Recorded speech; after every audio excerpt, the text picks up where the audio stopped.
But how do you treat regular Americans? I got this letter from someone in my district, a firearms dealer. I have been a firearms dealer for 46 years. For 46 years, I've had a good relationship with law enforcement.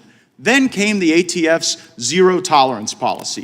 2 years ago, while in the process of selling a firearm to a customer, I completed their background check using Florida's FDLE firearm purchasing program. The background check was uneventful, and FDLE rendered an approval number. Some months later, during an ATF audit, I was told the background check was now a non-approval. Even though FDLE made the error, it was on my paperwork, so ATF deemed it a willful error. After completing close to 50,000 background checks over 46 years, why would I willfully ignore this background check? The answer is simple. I did not, but the ATF has revoked my license, ended my career, and my livelihood. Why are box store FFLs playing politics?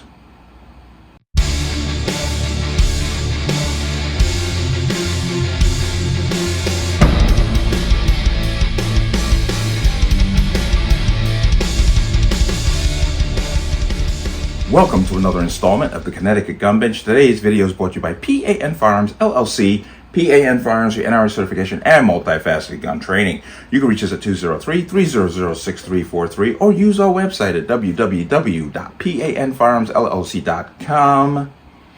As always, there'll be a link in the description box below. And if you like my channel, like my content and what I do here, you can support me with the link in the description box. Everything is appreciated. Let's talk about this. I came across this article and I found it fascinating on several different levels. Because my first question was, why is an FFL basically playing politics? Well, let me give you the gist of the story. Person went into Bass Pro Shop, he bought a reel and tackle, then went over and said, oh, he saw a gun that he'd been looking for and went to purchase it. They ran his background check. He passed the NICS system. He was good to go. But they told him, Bass Pro told him that they weren't going to transfer the gun to him anyway. And the reasoning is very, very questionable to start with, but the whole transaction is honestly disturbing. Why are they prying into something that is truly none of their business? Now, don't get me wrong, an FFL can turn you down for any sale for any reason whatsoever. They don't even have to give you one. They can literally just say, we're not going to transfer this to you. But their reasoning, which they gave, is very, very disturbing. But I'm going to come right into here. And this is breaking down the story, but Bass Pro's background check policy raises questions. Okay, my thought is simply this: you've passed the background check system. Why are they adding new layers of security that don't really apply to the person themselves? You're going to see that in this story. But Cecil Trimble, a 35-year-old restaurant manager, took a fishing reel to Bass Pro Shop Tampa last week to be re-spooled with new line. As he was waiting, he wandered over to the gun department and immediately spotted the object of his recent desire. He had been searching for a SIG P365X macro for weeks, and I'm going to kind of paraphrase this a little bit because I don't really need to get too deeply into the nuances of what they're writing here, but it was around for $800, and he didn't hesitate. He told the salesperson he wanted it, completed the Form 4473, handed over his Florida concealed weapon or firearm license, which exempts him from a waiting period.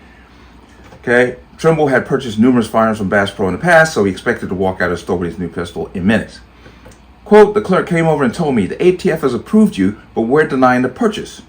Trimble told the Second Amendment Foundation's investigative journalism project earlier this week.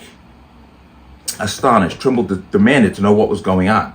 The salesperson said Trimble's brother-in-law had tried to buy a firearm at the store a month ago, but self-denied on the 4473. And let's be clear what a self-deny is. If you miss a question or you misread a question, it's called a self-denial. Even though you may have answered it incorrectly, they'll still say, no, you can't buy this, and you have to come back. I think it's a 24-hour period.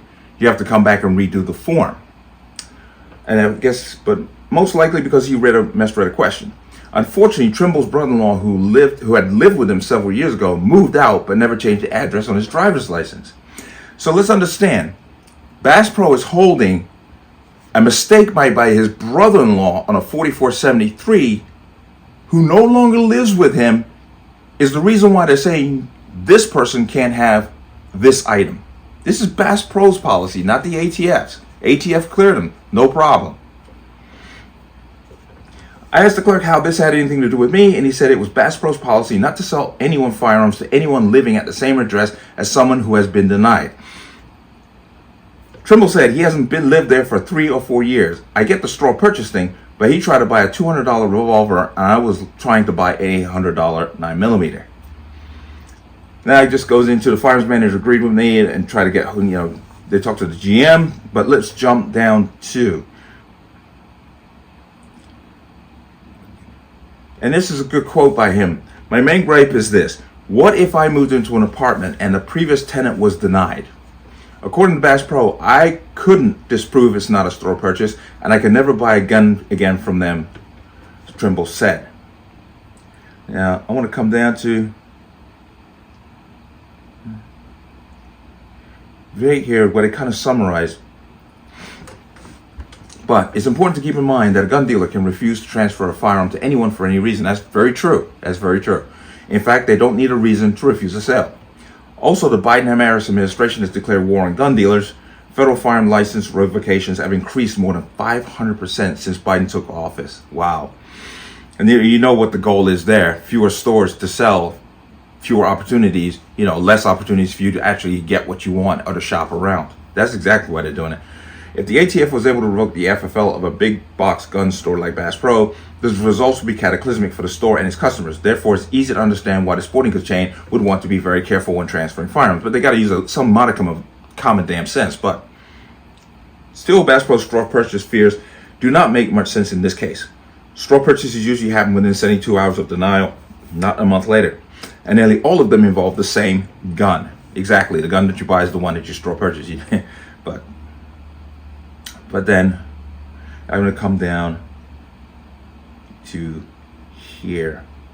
Now, remember when Dick's Sporting Good, when they kind of flipped the script and became anti-gun, this guy points out very clearly that this could be a slippery slope like Dick's went through. Trimble said, they're not preventing straw purchases. I answered that question on a federal form, which should be good enough. Bass Pro told me if I get a call back from them that day. I'm still waiting for that call. All right, let's come out of that. Now, as I said prior, an FFL can refuse to transfer a gun to you for any reason they want. They literally to the point where I don't like your face. Not saying it's right, I'm just telling you that's how it is. The FFL can do that. But this move by Bass Pro, I understand they're being cautious, but that is just way overboard. Because the guy's brother-in-law misread a question. They're now holding it on this other person to his purchase. And that's just not going to fly. But it's a trending thing where FFLs, like I said, 500% FFL revocations under Biden. So every FFL is dotting the I's and crossing the T's and making sure everything is tight and taking every precaution they can.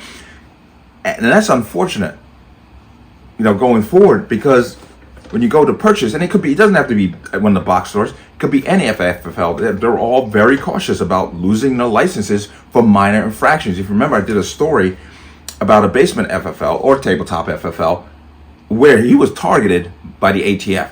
Not so much because he did things that were grossly wrong, no, because they just wanted to get his license from him because they didn't like the fact that he worked out of his home. And I'm sure a lot of them, brick and mortar storefronts are being insanely cautious about what they do and how they do it. And it's unfortunate that once again, the Second Amendment is being circumvented basically through tyranny, but through tyrannical means. And this is just another story that lends to that ideal. But as they come up, I'm definitely going to keep talking about these things because we have to see the pattern that's being presented here and what they're actually trying to do. Close as many FFLs as you can, which limits access for the general public to go buy a firearm.